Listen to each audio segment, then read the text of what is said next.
Hi, welcome to our short and snappy about cooperative learning. Our short and snappy today will be a little less than 15 minutes, and we will explore what cooperative learning is, why it's a great strategy for use within troop meetings, how you as a troop leader can get started, and then finally we'll look at specific strategies. By the time our short and snappy ends, you should be able to choose a strategy and give it a try at your next meeting. So, cooperative learning, what is it? It's a way to organize learning activities to make them more of a learning experience. Girls can work in pairs or groups to complete tasks collectively towards a goal.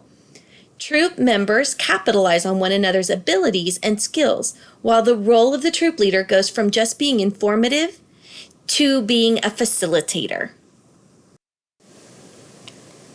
Cooperative learning is a very valuable tool to use within your troop.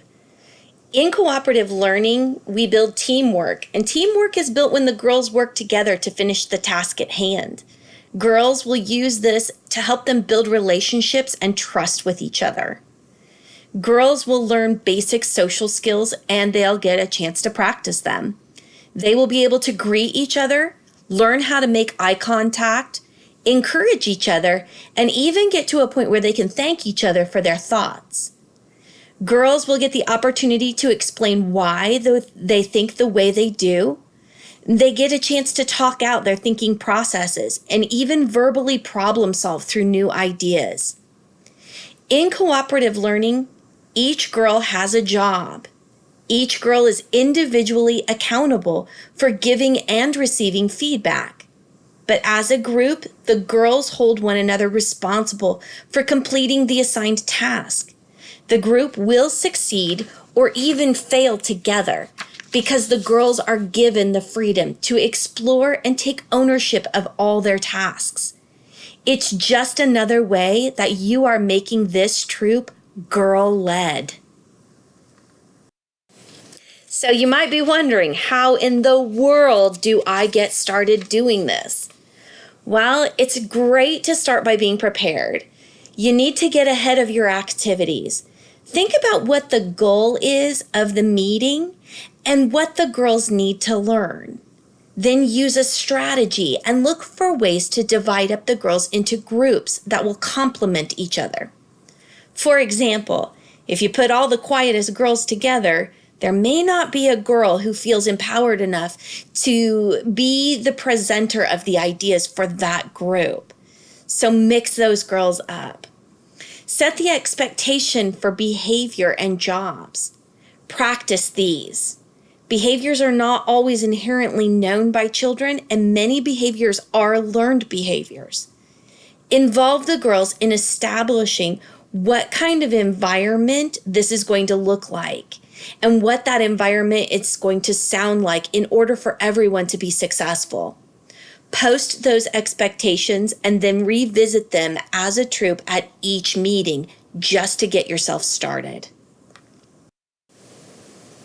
So now you're asking, what strategy can I use? Well, one strategy is to take your small groups and break them into jobs where every girl has a role. There might be a group leader in your group who facilitates the task for that group. You can assign someone as a timekeeper, another girl as a scribe, and you can even give one girl a chance to be a coach who's in charge of positive feedback. You can have one girl be a reporter, and you can have a supply manager. Whatever the roles that you choose, each person in the group should have a role to contribute. Another way to do it is to provide the girls with expert groups. So break the troop into small groups and give each person in the group a role. One role should be the role of the expert. While the rest of the troop is involved in a game or a story or another activity, the experts should meet with the troop leader. The leader will instruct the experts on a task that's given and give them all the information they need to be an expert on that task or for that information. It is now that expert's job to go and teach their respective groups the information and lead them through the task. Think, Pair, Share is easy because it requires very little prep from you as a troop leader. This one is a great one because you can throw this in the middle of any meeting. In this strategy, girls will work in pairs. You're going to name one girl A and the other girl B. You could name them colors like red and blue, or even give them animal names like lion and tiger. Ask a specific question to the group and then tell the girls what it is that you want them to discuss. Give them a goal so they know what to do when they're discussing this. Allow a few minutes for them to think about what it is that you're asking them to do. Then call the first letter or name and ask that girl to speak on the topic. Halfway through, call the other letter or name so that the second girl gets her chance to speak on that topic. At the end of the discussions, come together as a whole group and allow the girls to discuss what it is that they learned from each other and even what they discovered from themselves. Quiz and Find is another strategy. Here you're going to introduce a task or a topic. Each girl will take 2 slips of paper and write a different question about that task or topic on each of the slips.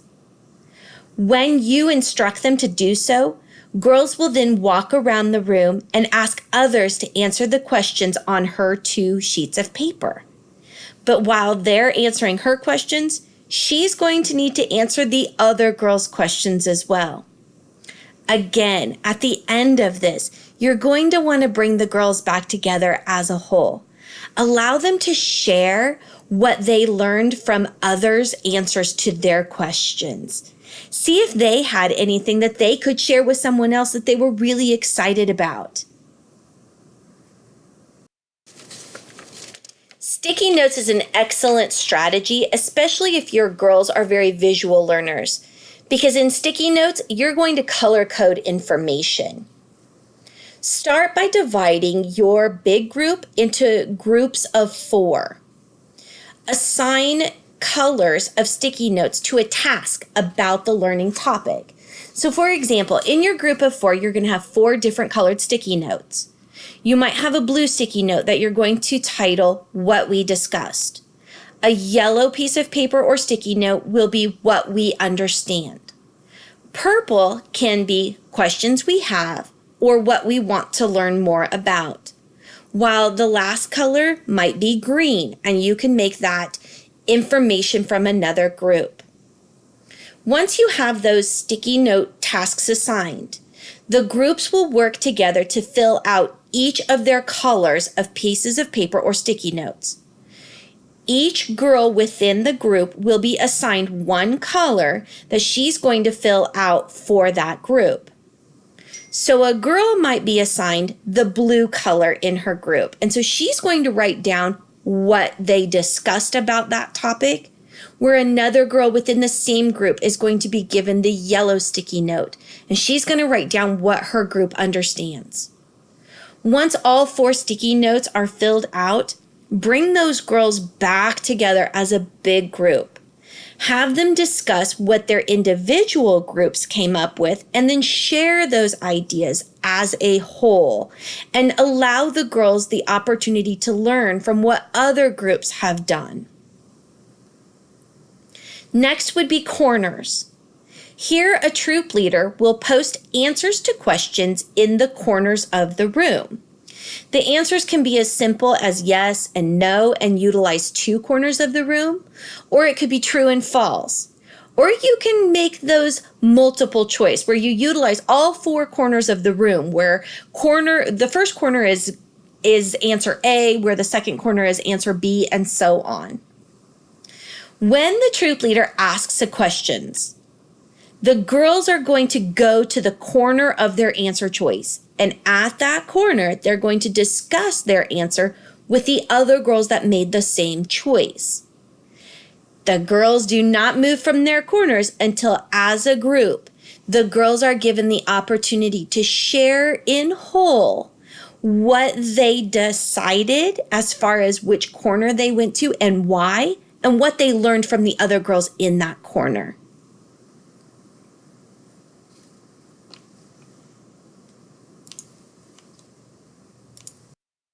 So you're asking, is that all?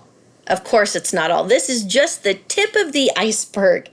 There are so many ways to engage your girls in cooperative learning. This is just something that's going to take a little creativity from you and a visit to our council Pinterest board to explore even more ideas. So, be creative and have fun. During our short and snappy today, we defined what cooperative learning is. We've established its value to facilitating a positive and productive troop learning experience. And you've been given a few examples that with minimal prep, you can begin using immediately to enhance the learning and team building within your troop. Have fun creating an engaging, active, and productive troop meeting. And as always, if you have any questions or you want to suggest a short and snappy topic that you don't see here, take a little time and email us at troopexperience@gsksmo.org.